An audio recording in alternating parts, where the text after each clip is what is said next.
Welcome dear students, welcome to this video. इस video के through जो है वो हम हमारा एंटीजन एंटीबॉडी का जो स्ट्रक्चर है, उसका कॉम्प्लेक्स फॉर्मेशन है, ये टॉपिक आगे बढ़ाने वाले हैं। ठीक है, लास्ट वीडियो में हमने जो है वो स्ट्रक्चर ऑफ एंटीबॉडी देखा।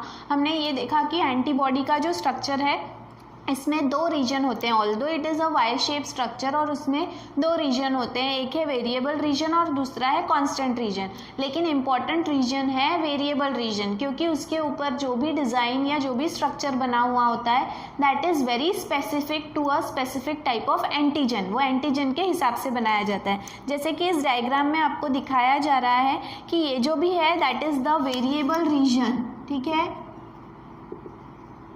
वेरिएबल रीजन है ये। ठीक है, एक लाइट चेन है, एक हेवी चेन है। तो ये वेरिएबल रीजन जो है, ये वेरिएबल रीजन में आप देख सकते हो कि इस तरह की डिज़ाइन बनी हुई है। जो भी एंटीबॉडी है, अगर एंटीबॉडी के ऊपर जो स्ट्रक्चर होता है which is there to bind the antigen, उसे कहा गया है एंटीजन बाइंडिंग साइट। जो किसके ऊपर रहेगा? एंटीबॉडी के ऊपर रहेगा, उसे कहा जाता है पैराटोप। ठीक है, तो जो डिज़ाइन एंटीबॉडी के ऊपर बनी हुई होती है एंटीजन को पकड़ने के लिए, बाइंड करने के लिए, उसे पैराटोप कहा जाता है। उसी तरह से जो एंटीजन है, एंटीजन के ऊपर ये जो डॉटेड मैंने बनाया है ये एंटीजन है, और जो आपको पूरा बनाया हुआ है लाइन जो पूरी है दैट इज़ एंटीबॉडी। ठीक है, तो एंटीजन जो है यहाँ पे एंटीजेनिक डिटर्मिनेंट, मतलब एंटीजन के पास में भी कुछ ऐसा स्ट्रक्चर होता है जो एंटीबॉडी को पहचानता है या एंटीबॉडी में फिट हो सकता है। वो जो स्ट्रक्चर है उसे कहा जाता है इपिटोप। ठीक है, तो पैराटोप क्या है? Paratope is the structure present on antibody for binding antigen. ये वो स्ट्रक्चर है जो एंटीबॉडी के ऊपर प्रेजेंट रहता है एंटीजन को पकड़ने के लिए, और इपिटोप वो स्ट्रक्चर है जो एंटीजन के ऊपर प्रेजेंट रहता है एंटीबॉडी के अंदर फिट होने के लिए। ठीक है, तो इस तरह से जो है जब ये दोनों ही स्ट्रक्चर आपस में मिल जाते हैं तो ये कॉम्प्लेक्स फॉर्म करते हैं जिसे कहते हैं एंटीजन एंटीबॉडी कॉम्प्लेक्स। ठीक है, नाउ इस डायग्राम से आपको क्लियरली ये समझ में आ रहा है। Then formation of antigen antibody complex में क्या इंपॉर्टेंट चीज़ें? सबसे पहले कि एंटीजन और एंटीबॉडी जब बाइंड होते हैं तो इनके बीच का जो इंटरैक्शन है, इसकी जो स्टडी है उसे कहा जाता है that branch is called as serology. मतलब अगर हम एंटीजन एंटीबॉडी कैसे कॉम्प्लेक्स फॉर्म होता है, उनके बीच में क्या रिएक्शन होती है, क्या दोनों के बीच में इंटरैक्शन होता है, ये जब हम इसकी अगर आप जाँच कर रहे हो, स्टडी कर रहे हो, तो उस ब्रांच को जो है वो क्या कहा जाता है? सेरोलॉजी कहा जाता है। ठीक है, अब यहाँ पे देखो कि ईच एंटीबॉडी स्पेसिफिक, बार बार आपको बताया जा रहा है कि हर एक एंटीबॉडी जो है वो हर एक एंटीजन के लिए स्पेसिफिक होता है। कोई भी एंटीबॉडी किसी भी एंटीजन को बाइंड नहीं कर सकता, जैसे कि यहाँ पे बताया कि हर एक का स्ट्रक्चर फिक्स है और वही स्ट्रक्चर उसमें जो है वो बाइंड होगा। देन यहाँ पे वही बताया गया है कि combining site of antigen is called as epitope. Antigen का वो हिस्सा जो एंटीबॉडी से जाकर मिलेगा उसे क्या कहा जाएगा? इपिटोप। ठीक है, जिसे एंटीजेनिक डिटर्मिनेंट भी कहा गया है। दूसरा, उसके करस्पॉन्ड में जो एंटीबॉडी के ऊपर जो स्ट्रक्चर प्रेजेंट है विच बाइंड्स द एंटीजन, एंड जिसे हम एंटीजन बाइंडिंग साइट कहते हैं, उसे क्या कहा गया है? पैराटोप। ठीक है, तो that is present on antibodies. इसके बाद में antigen binding site, antigen binding site जिसे हम पैराटोप कह रहे हैं, ये पैराटोप जो है वो कहाँ पर प्रेजेंट रहता है? Variable reason. ठीक है, जैसे हमने देखो लास्ट वीडियो में हमने देखा कि ये जो भी स्ट्रक्चर है एंटीबॉडी का, ये कैसा होता है? ये वाई शेप का स्ट्रक्चर होता है। ठीक है, this is a Y shape structure. अब हमने देखा कि ये वाला जो बड़ा वाला है that is called as heavy chain. ठीक है, और ये वाला जो छोटा वाला है that is called as light chain. ठीक है, अब यहाँ पे जो भी हैवी चेन है, हैवी चेन के ऊपर में कुछ हिस्सा है जहाँ पे आपको स्ट्रक्चर दिखाई देगा।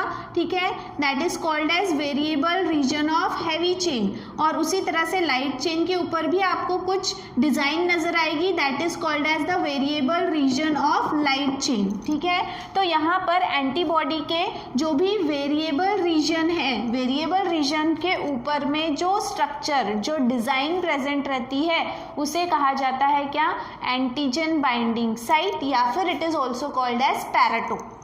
उसे पैराटोप कहा जाता है। Then small variation in variable region makes each antibody, मतलब यहाँ पे जो डिज़ाइन है वो डिज़ाइन जो है वो अगर उसमें थोड़ा सा भी फर्क आ गया, उसमें थोड़ा सा भी अगर वेरिएशन है, तो जो भी एंटीजन है वो उसके साथ में बाइंड नहीं करेगा, दूसरा ही एंटीजन उसके साथ में बाइंड करेगा। मतलब उसमें थोड़ा सा भी फर्क जो है वो स्पेसिफिक होता है। इसी वजह से जो है कहा जा रहा है कि एंटीबॉडी जो है वो एंटीजन के लिए बहुत ही स्पेसिफिक होते हैं। ठीक है, तो एंटीजन जो है वो एंटीबॉडी के साथ में जब फिक्स होते हैं तो वो जो स्ट्रक्चर है वो एक दूसरे में जो है वो इतने अच्छे से फिक्स होना चाहिए, वो जो स्ट्रक्चर है, वो जो शेप है वो एक दूसरे में फिक्स होना चाहिए। अगर वो फिक्स नहीं हो रहा है, इसका मतलब वो एंटीबॉडी उस एंटीजन के लिए नहीं है।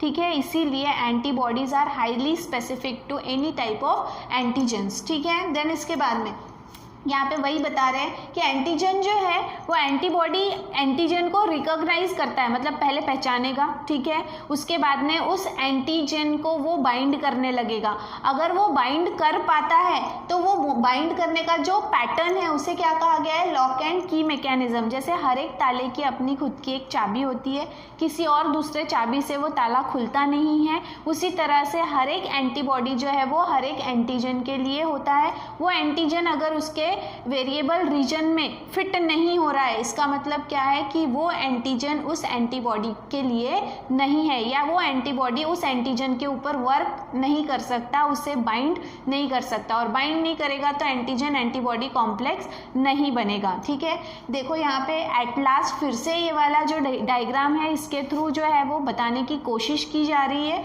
कि कैसे अलग अलग शेप के एंटीजन जो है वो अलग अलग टाइप के एंटीबॉडीज को जो है वो मतलब स्पेसिफाई करते हैं। सबसे पहले देखो यहाँ पे अगर एंटीजन जो है वो कैसा है, स्क्वायर शेप का है, तो आप देखो एंटीबॉडी का जो स्ट्रक्चर है वेरिएबल रीजन का वो भी कैसा हो गया है, स्क्वायर शेप का हो गया है, ताकि वो उसमें जाके क्या हो सके, पूरी तरह से फिट हो सके। ठीक है, देन यहाँ पे अगर आप देखोगे तो वो कोन शेप का है। ठीक है, तो कोन शेप के लिए देखो एंटीबॉडी का जो स्ट्रक्चर है वो भी कैसा हो गया है, कोन शेप का हो गया है। एंड अगर यहाँ पे जो भी एंटीजन है वो कैसा है, सर्क्यूलर है, तो जो भी एंटीबॉडी है वो भी कैसा होना चाहिए, उसका जो वेरिएबल रीजन है it should also be in the circular form. मतलब ये एंटीजन जो है इसे बाइंड करने के लिए यही एंटीबॉडी काम आएगा, ये वाला एंटीबॉडी काम नहीं आएगा। ठीक है, उसी तरह से कोन शेप का अगर है तो उसके लिए स्क्वायर शेप का एंटीबॉडी काम में नहीं आएगा, और अगर वो सर्कुलर शेप का है तो उसके लिए कोन शेप का जो है वो काम में नहीं आएगा। इस तरह से लॉक एंड की मैकेनिज्म के तौर पे जो भी शेप है, जो भी स्ट्रक्चर है, मतलब पैराटोप और इपिटोप। ठीक है, पैराटोप क्या है, ये वो हिस्सा है जो एंटीबॉडी के ऊपर प्रेजेंट रहता है, जो एंटीजन को पकड़ेगा, और इपिटोप क्या है, ये वो हिस्सा है जो एंटीजन के ऊपर प्रेजेंट होता है, जो एंटीबॉडी में फिट होगा। ना पैराटोप और इपिटोप जो है उसका जो स्ट्रक्चर है वो मेल खाना चाहिए एक दूसरे से। अगर वो मेल नहीं खाता है, एक दूसरे में फिट नहीं होता, इसका मतलब वो एंटीबॉडी उस एंटीजन के ऊपर वर्क नहीं कर सकता। इसीलिए कहा गया है कि एंटीबॉडीज जो हैं they are highly specific for any type of antigen. ठीक है, तो इस तरह से जो है वो हमने स्ट्रक्चर ऑफ एंटीबॉडी देखा। उसके बाद में हमने देखा कि एंटीबॉडीज का जो स्ट्रक्चर है, how it help to bind the antigen, antigen को किस प्रकार से वो बाइंड करने की कोशिश करता है, किस प्रकार से वो बाइंड करता है, व्हाट इज द मैकेनिज्म। और उसके बाद में हमें ये पता चला कि जो भी लॉक एंड की मैकेनिज्म की मदद से ये एक दूसरे से बाइंड होते हैं, और इसी वजह से हर एक एंटीबॉडी हर एक एंटीजन को बाइंड नहीं कर सकता।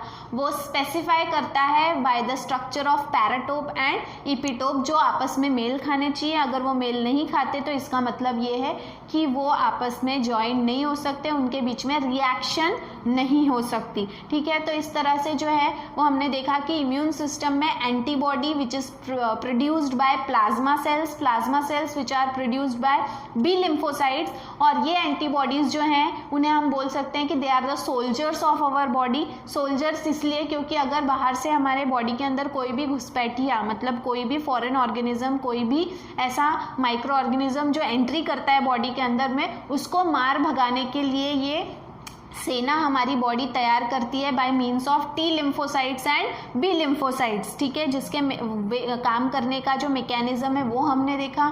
ठीक है, तो इसके बाद में हमको ये पता चलता है कि हमारे इम्यून सिस्टम में एंटीबॉडीज़ का बहुत ही इंपॉर्टेंट रोल है। Antibodies are also called as glycoprotein and also they are called as immunoglobulin, ठीक है, जिसे हम IgS इस शॉर्ट फॉर्म से जो है वो डिनोट कर सकते हैं। सो इस तरह से इस वीडियो में जो है वो हम हमारा वैक्सीनेशन, उसके बाद में जो हमारा एंटीजन एंटीबॉडी, ये कॉम्प्लेक्स का जो स्ट्रक्चर है, ये सारी चीज़ें हम जो है वो कंक्लूड करते हैं। इसके बाद में जो आगे का है that is related to our blood group, हमारे ब्लड ग्रुप से जुड़ा हुआ जो टॉपिक है वो हम देखने वाले हैं हमारे नेक्स्ट वीडियो में। तब तक के लिए थैंक यू।